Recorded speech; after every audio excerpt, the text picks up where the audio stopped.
복에 속고 있는 교회들. 몰각한 목사들은 가장 높은 신의 자리에 있기에 늘 고독했고 그 존재감을 유지하려니 어느 누구와도 친구가 되지 못합니다. 그러다 보니 그런 상황에서 오래전 세상을 떠들썩하게 했던 신의 위치에 올라있던 모교회 목사는 외로움의 빈자리를 이성으로 해소했고 긴장감을 도박으로 풀었습니다. 또한 앞서의 어느 중견 목사도 그냥 평범한 사람이었다면 죄를 용서받고 살아나올 법한 일도 위장된 신적 존재감을 지키기 위해 벼랑 끝에서 살려달라는 말 한마디 못하고 그대로 떨져져 죽었습니다. 그러나 신은 인간한테서 나오는 것이 아니라 믿음에서 나옵니다. 따라서 신은 그리스도의 말씀을 향한 믿음에서 성령이 오신다는 사실입니다. 그랬을 때 영생이라는 복을 선물로 받게 됩니다. 그걸 축복이라 합니다. 아울러 축복에 대한 정의부터 알아야 복을 주겠노라 하는 목사들한테 속지 않을 수 있습니다. 민수기 6장 22절 이해 여호와께서 모세에게 일러 가라사대 아론과 그 아들들에게 고하여 이르기를 너희는 이스라엘 자손을 위하여 이렇게 축복하여 이르되 여호와는 내게 복을 주시고 너를 지키시기를 원하며 여호와는 그 얼굴로 내게 비치사 은혜 베푸시기를 원하며 여호와는 그 얼굴을 내게로 향하여 드사 평강 주시기를 원하노라 할지니라 하라. 그들은 이같이 내 이름으로 아스라엘 자손에게 축복할지니 내가 그들에게 복을 주리라. 하나님께서 하늘에 속한 자들인 이스라엘 자손에게 복을 내려주시면서 이렇게 축복하라 했습니다. 여기서 보면 제사장들한테 먼저 복을 주시고 그런 연후에 그들한테 이렇게 축복하라고 이르셨습니다. 따라서 하나님이 축복해 주시는 것은 잘못된 겁니다. 하나님은 복을 내리워 주는 분이지 축복을 주시는 분이 아닙니다.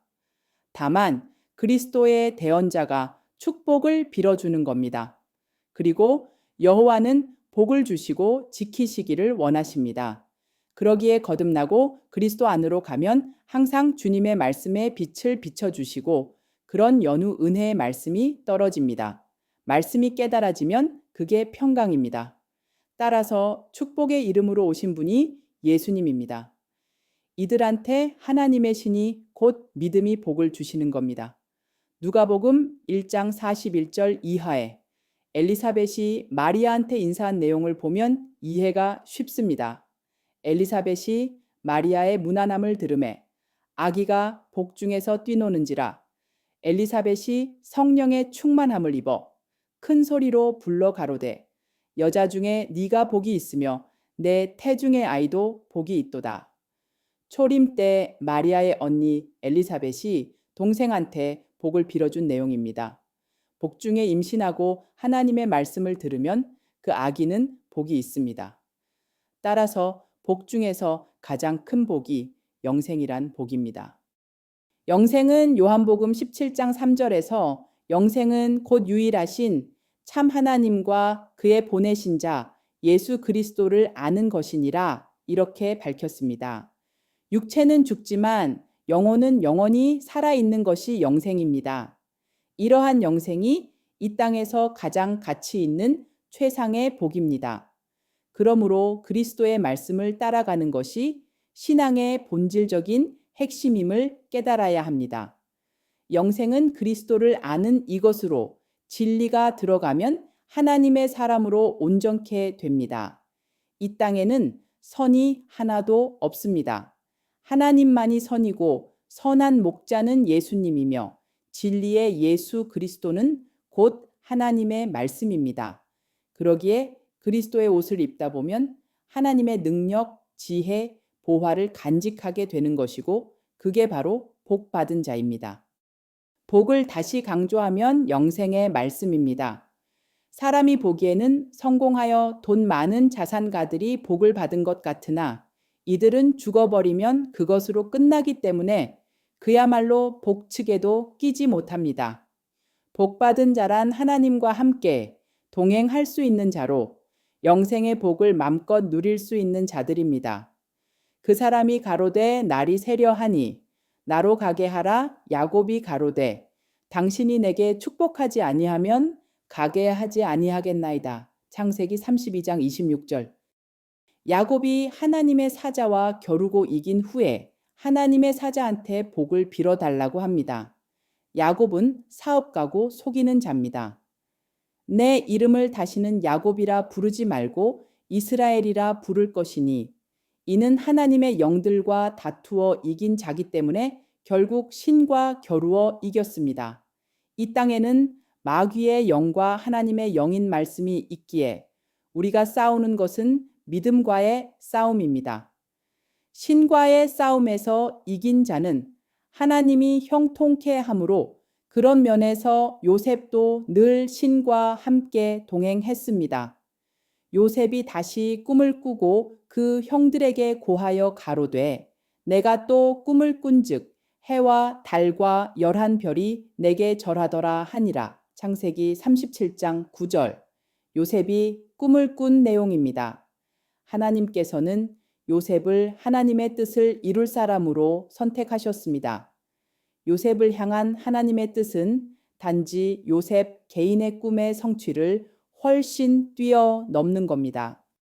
요셉의 꿈이 이루어짐으로써 흉년을 준비하게 하는 것과 함께 결국 야곱의 집안 70명이 고센 땅으로 이주하게 되고 400여 년이라는 세월이 흐르면서 거대한 이스라엘 민족이 애굽에 의해 배타해 되었습니다. 그리고 이스라엘 백성들을 애굽에서 건져내시는 역사를 거울로 삼아 창조된 하나님의 형상인 인간들을 그 아들의 십자가를 통하여 죄에서 구원해 내신 것을 온 인류에게 말씀하시고자 했던 겁니다.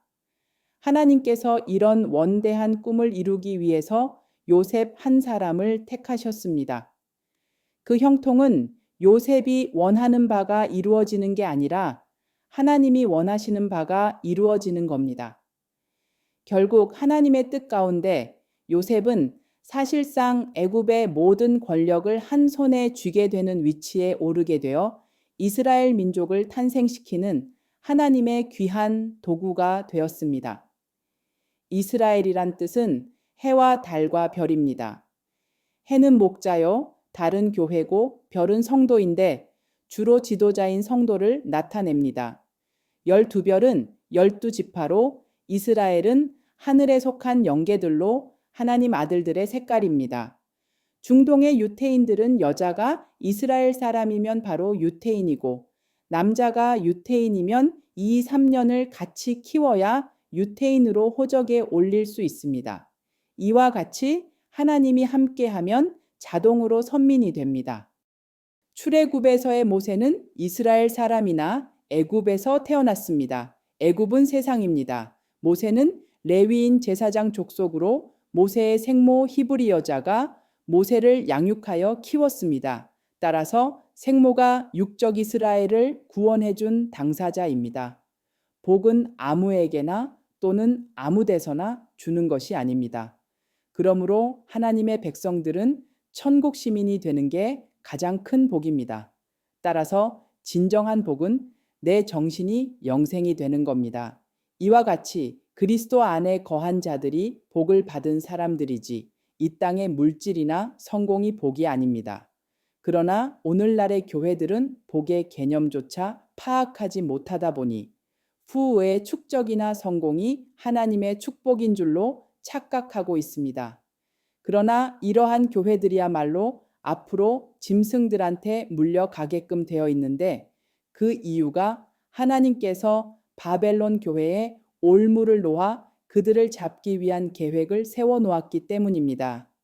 그 대목이 예레미야 50장 24절에 바벨론아 내가 너를 잡으려고 올무를 놓았더니 네가 깨닫지 못하여 걸렸고 네가 여호와와 싸웠으므로 발각되어 잡혔도다. 첫사람 아담은 하나님이 잡혀 먹으라고 놓아둔 올무입니다.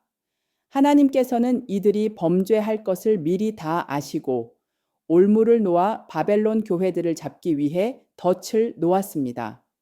근래 들어 대형 교회의 비리나 목사들의 파렴치한 범죄 행위 등이 자주 방송에 보도되는 것을 통해 충분히 이해될 갑니다. 어디 그뿐인가 이단들의 극성이 갈수록 심화되어 교회마다 이들을 제지하느라 곤욕을 치렀습니다. 뿐만 아니라 오늘날 교인들을 이단이나 불교나 또는 명상이나 요가 등으로 빼앗기고 있는 것만 보아도 충분히 감지할 수 있는 일입니다. 예레미야 51장 7절에 바벨론은 여호와의 손에 잡혀 있어 온 세계가 취하게 하는 금잔이라 문 민족이 그 포도주를 마심으로 미쳤도다. 지금 교회들이 다들 미쳐 갖고 있는데 그게 혼칙해 하는 포도주 때문입니다.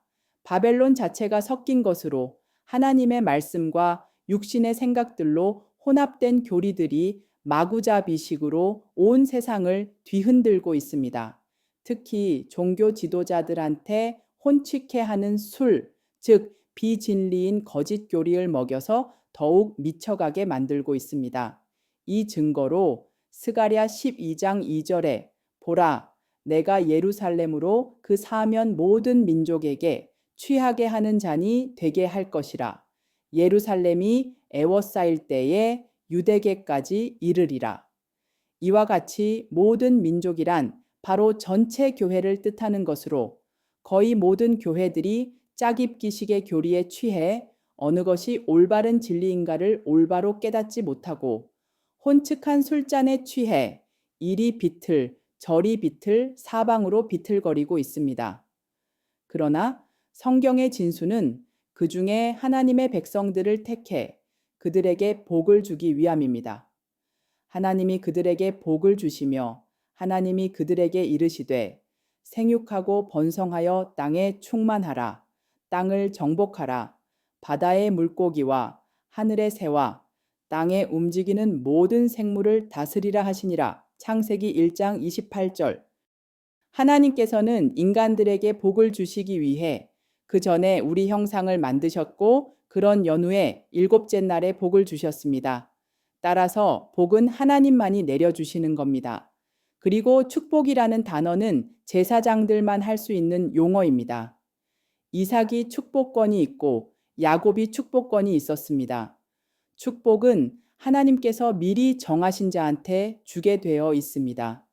에서와 야곱은 쌍태입니다.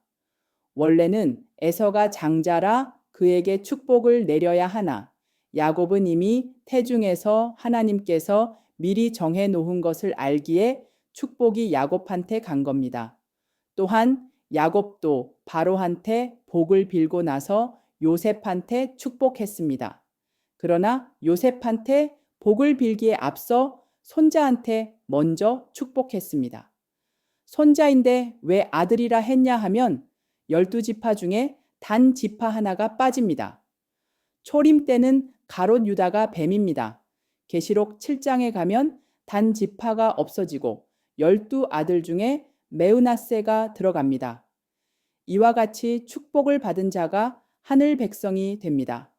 마태복음 13장 52절에 그러므로 천국의 제자된 서기관마다 마치 새 것과 옛 것을 그 곳간에서 내어오는 집주인과 같으니라.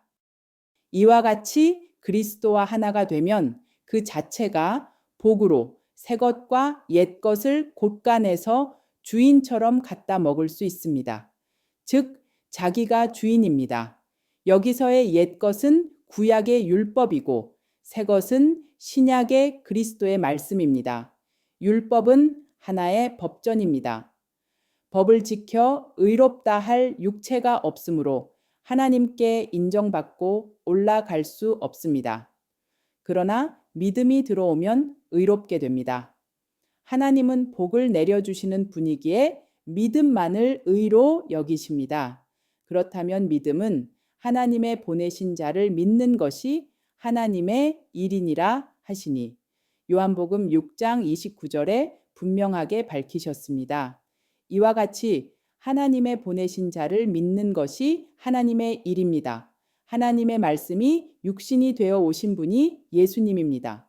이분을 믿기만 하면 그 자체가 복이 됩니다. 그렇지 않으면 전부 과부고 고아입니다. 고아는 하나님이 떠나면 고아고 예수 신랑 없으면 과부입니다. 따라서 이 땅에 평안이 없습니다. 그러나 예수 그리스도의 말씀이 들어오면 그게 복이고 평안입니다. 그러기에 그리스도 안에 있는 사람은 하나님의 아들들이 되기 때문에 무서울 것이 없습니다. 우주 만물의 창조자가 바로 나의 아버지이신데 무엇이 떨리고 두렵겠습니까? 그래서 주님께서도 누가복음 11장 13절에서 너희가 악할지라도 좋은 것을 자식에게 줄 알거든 하물며 너희 천부께서 구하는 자에게 성령을 주시지 않겠느냐 하시니라. 무엇보다 하나님의 거룩한 영이 내려오면 육신의 생각이 자연스레 소멸됩니다. 그의 나라와 그의 의를 구하고 나면 우주 만물의 창조 주신 내 아버지가 모든 것을 더해 주십니다.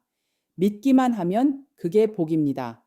성경의 원리는 아주 심플합니다. 만물뿐 아니라 심령까지 창조하신 이가 우리 하나님으로 내 안의 정신을 주관하신 그리스도께서 언제나 우리와 함께 동행하십니다.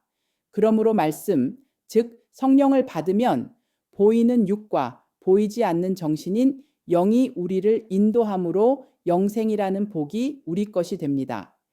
따라서 성경에서 말하는 모든 복은 이 땅의 물질이 아니라 영생임을 깨닫고 물질의 복을 추구하게끔 만드는 세상 바벨론 교회들에게 더 이상 속지 말아야 합니다. 우리의 가장 큰 복은 그리스도 안에 있는 것이 복이고 또한 그리스도의 말씀을 얻는 것이 이 세상 그 어떤 복보다 가장 큰 것임을 깨닫고 그 복만을 추구해야 합니다.